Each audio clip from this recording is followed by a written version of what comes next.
Alessandra escreveu aqui: o valor pessoal é substituído pela troca.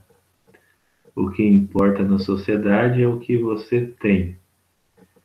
Trocar o ser pelo ter, uma sociedade sem dignidade. Isso mesmo. O que vocês acham? Eu achei interessante também isso dele falar que, tipo, ele é um pouco contra esse pensamento de Comte lá. Que Comte, ele achava que só era necessário interpretar a sociedade. Já Marx falava que não, que tinha que mudar, né?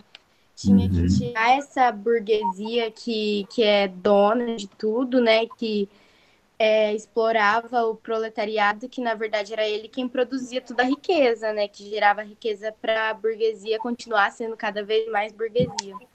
Eu achei legal isso, de querer realmente uma mudança radical e não continuar nisso de analisar, mas continuar a mesma coisa, não mudar em nada.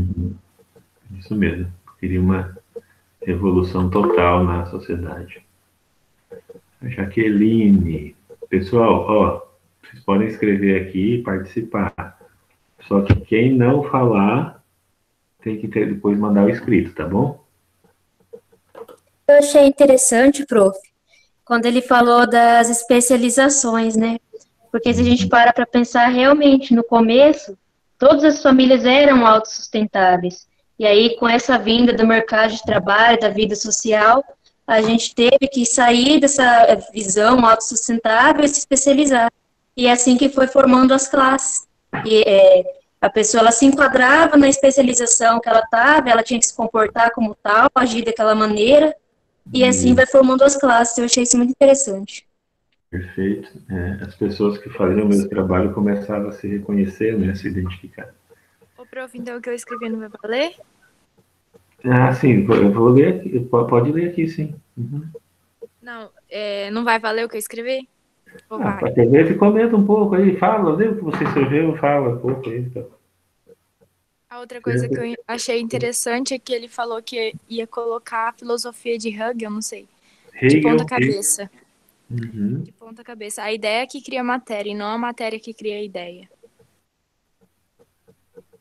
Isso, quase isso. Na filosofia de Hegel, a ideia cria matéria. Complicado explicar isso. Quer dizer que se você pegar Platão, lembra que Platão falava que o mundo material é um reflexo de um mundo ideal? Então, essa seria a filosofia de Hegel, o idealismo. E no pensamento de Marx, é a matéria que cria a consciência, que cria as ideias. Eu acho até que faz bastante sentido, porque se você consome alguma coisa, come uma droga ou uma feijoada ou alguma coisa, essa coisa material vai mudar um pouco a sua consciência, a sua ideia.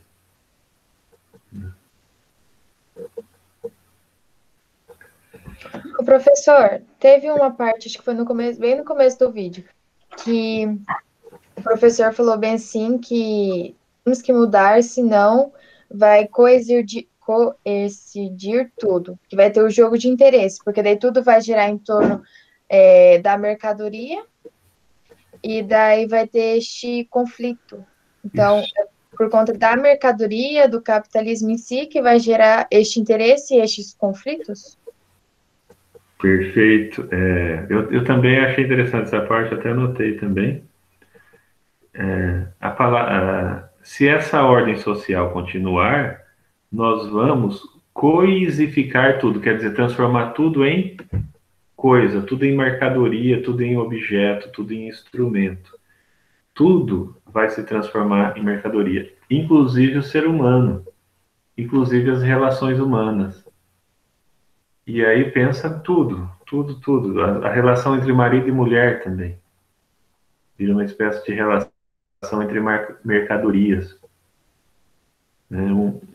Um gosta do outro pelo valor econômico que o outro tem. Até as relações com os filhos, né, professor? Porque até hoje os pais pensam em investir nos filhos a educação, tudo, para depois, talvez, receber um retorno lá na frente. Isso.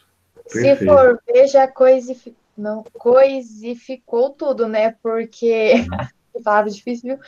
Porque, por exemplo, quando ele fala dos Proletários. Isso, porque eles é como se fossem uma mercadoria, né? Uma coisa, porque eles geram lucros, é como se fosse um objeto que gera dinheiro. Isso. Inclusive, eu estou aqui, a gente vai ler uma passagem do texto hoje ainda, uma passagem do texto do Adam Smith, que é um economista que viveu um pouco antes dele, que vai mostrar, a gente vai ver exatamente isso, como o capitalismo vê o trabalhador como um objeto, que não tem valor, que não tem dignidade. A única coisa que interessa é o quanto de riqueza ele pode gerar.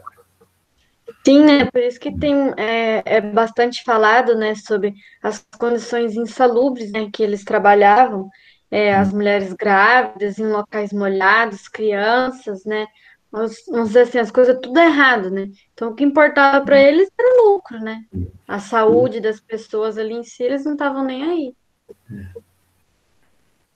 Eles chegavam, no texto que a gente vai ler, eles chegavam a fazer um cálculo de qual é o salário mínimo que deveria pagar para o trabalhador para ele ser capaz de criar uns 2 ou 3 filhos. Que é para depois, quando ele ficar velho e doente, substituir. Eles falam, a gente não pode, a gente tem que pagar pelo menos isso, porque se a gente não pagar isso, eles vão morrer tudo e daí não vai ter quem trabalhar. Então, o trabalhador não vale nada mesmo. É feito igual um cálculo assim: você vai caçar, mata os animais, mas deixa um tanto que é para se reproduzir. É bem essa a ideia. E por isso essa importância da luta das classes, né, professor? Porque daí acho que vai acabar buscando mais direitos e buscando um lugar melhor, assim, né, uma posição melhor na sociedade. A ideia dele é que essas classes estão sempre em luta, às vezes em luta silenciosa, né? A relação entre o milionário que mora no prédio e o porteiro do prédio. No fundo, é sempre uma relação de guerra, mesmo que abafada, mesmo que escondida. Mas é sempre uma relação conflitante. Vocês já falaram tudo que eu anotei? Inventa alguma coisa, então, Vanessa. Vamos ler aqui. Vamos ver se tem algo que a gente não leu aqui. Ô, professor. Sim. No caso, o Marx estava certo, então a teoria dele estava certa. A gente está literalmente... Quem sou eu para julgar? Mas eu acho que, eu acho que certo em tudo ele não estava. E eu já falo logo o ponto que eu discordo dele, é que ele teve uma visão do ser humano como um ser benevolente. Ele não compreendeu o egoísmo intrínseco à nossa natureza. Ele parte daquele mesmo pressuposto de Rousseau, do bom selvagem, né? Que o homem naturalmente é bom, mas a sociedade o corrompe. Bom, eu só conheço o homem corrompido, né? Que é o homem na sociedade que a gente vive. Então, não sei. Os psicanalistas interpretam assim, que o ser humano tem uma maldade intrínseca. Os psicanalistas, e que, portanto, o marxismo comunismo talvez não desse certo. Mas muito das coisas que ele fala, muitas coisas, eu acredito que são verdadeiras.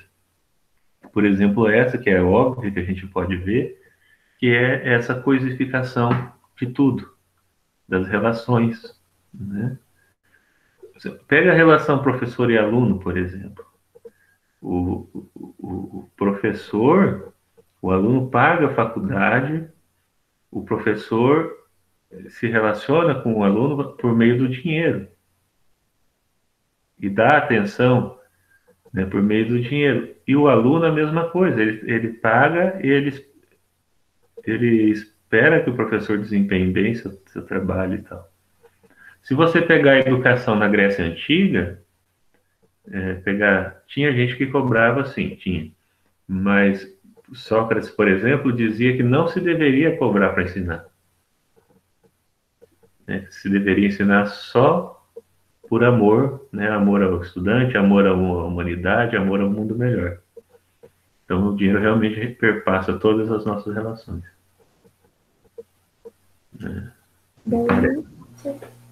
Daí que entra também a questão do professor. Mais alto, Camila.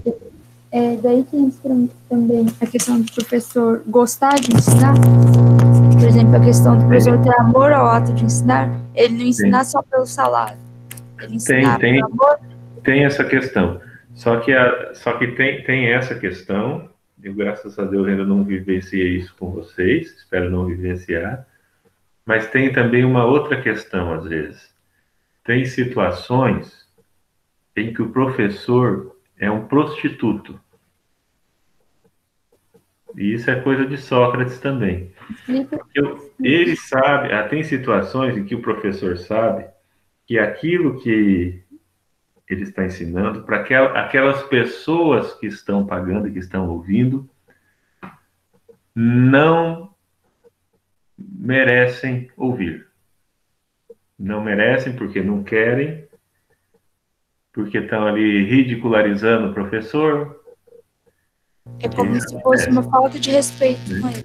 E o professor, às vezes, percebe. A gente vai perceber isso muito claramente, às vezes, ali na 8ª série, no 2º grau. O professor, às vezes, percebe isso, né? Os alunos sabotando a aula. E já aconteceu comigo, de estar ali e pensar, me aconteceu de pensar, se eu já não tivesse aqui, não precisasse do dinheiro, eu abandonava essa turma, pelo menos, né? Esse trabalho, nesse momento. Então, mas você às vezes fica fazendo um trabalho que você está odiando, porque o dinheiro na nossa sociedade é colocado em primeiro lugar. Né? Já me aconteceu.